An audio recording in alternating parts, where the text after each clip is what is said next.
Hello বন্ধুরা, আজকের গল্পের নাম পাপের বিনাশ। একদিকে আগুনের লেলিহান শিখার শব্দ, অন্যদিকে পাতালপুরের এক অন্ধকার আবহাওয়া। সে বহুকাল আগের কথা।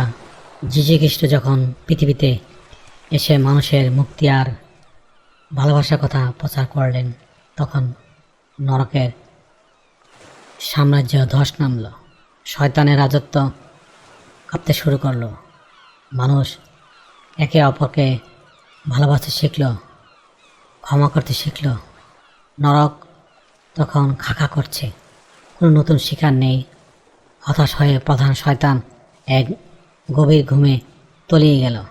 প্রধান শয়তান বলছে, হঠাৎ জেগে ওঠে গর্জন করে, উফ, কতকাল কেটে গেল এই স্তব্ধতা, কেন কেন কেউ আত্মনাদ করছে না? ওরে তোরা কোথায়, কেউ কি আছিস? প্রধান শয়তানের ডাকে তার সাঙ্গপাঙ্গরা হাজির হলো। তারা একে অপরকে বলতে শুরু করলো কিভাবে তারা আবার পৃথিবীতে নরকের রাজত্ব ফিরিয়ে আনছে। প্রধান শয়তান বলছে, তোরা বলেছিলি মানুষ এখন ঈশ্বরের পথে চলে গেছে, তাহলে নরকের এই দরজাগুলো আবার খুলছে কেন? কারা আসছে এখানে? এক নম্বর পুচকে শয়তান, যে প্রচণ্ড লোভী। মালিক, আমি এক জাদুকরী উপায় বের করেছি। আমি মানুষের মনে মালিকানা বা সম্পত্তির বীজ ঢুকিয়ে দিয়েছি। মানুষ এখন আমার আর তোমার দণ্ডে মত্ত। জমি, টাকা আর ক্ষমতার লোভে ভাইকে ভাই হত্যা করছে। তারা ভুলে গেছে ভালোবাসা।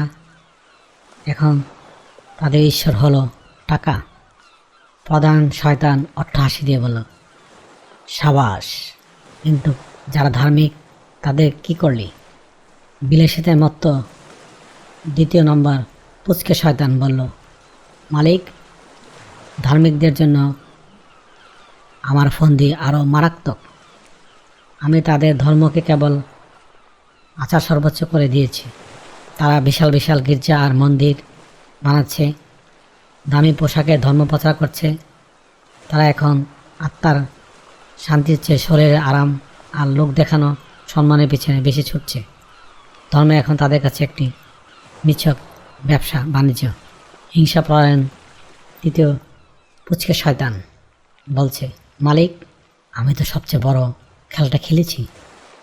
আমি মানুষের মনে দেশপ্রেম আর জাতীয়বাদ এর নেশায় ধরিয়ে দিয়েছি। যারা ধর্মের নামে একে অপরকে কাটছে, আমি তাদেরকে শিখিয়েছি শান্তি পেতে হলে যুদ্ধ করতে হবে। তারা এখন বিজ্ঞানের দোহাই দিয়ে এমন সব অস্ত্র বানাচ্ছে যা দিয়ে মুহূর্তে শহর ছাই হয়ে যায়।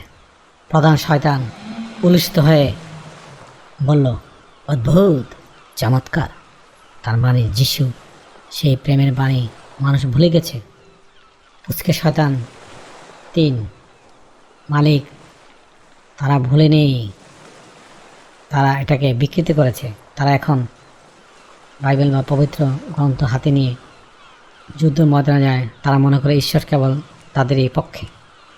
নরকের রাজপ্রাসাদ আর আগের মতো পূর্ণ হয়ে উঠল।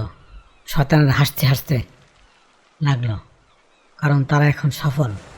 মানুষ এখন তাদের নিজের তৈরি নরকেই বসবাস করছে। লিও তলস্টয়ের এই গল্পের মাধ্যমে আমাদের চোখে আঙুল দিয়ে দেখিয়েছে যে শয়তান বাইরে কোথাও নেই।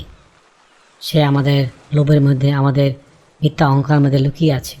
আমরা এখন যখন একে অপর থেকে আলাদা হয়ে শুধু নিজের কথা ভাবি, তখনই নরকের পুনরুদ্ধার ঘটে। প্রধান শয়তান এক অট্টহাসিতে মেতে পড়ে, হা হা হা, পৃথিবীর মানুষরা এখন আমার শ্রেষ্ঠ সেনাপতি। আমাকে আর কষ্ট করতে হবে না। তোমরাই তোমাদের সুন্দর পৃথিবীকে নরকে বানিয়ে ফেলবে।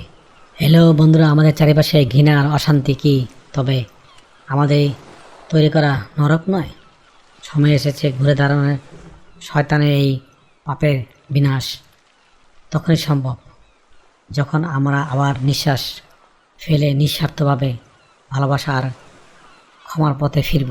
হ্যালো বন্ধুরা, আজকের গল্পটি কেমন লাগলো কমেন্টের মাধ্যমে নিচে জানিও। আবারও দেখা হবে অন্য কোনো গল্পে। Thank you for watching. Please subscribe.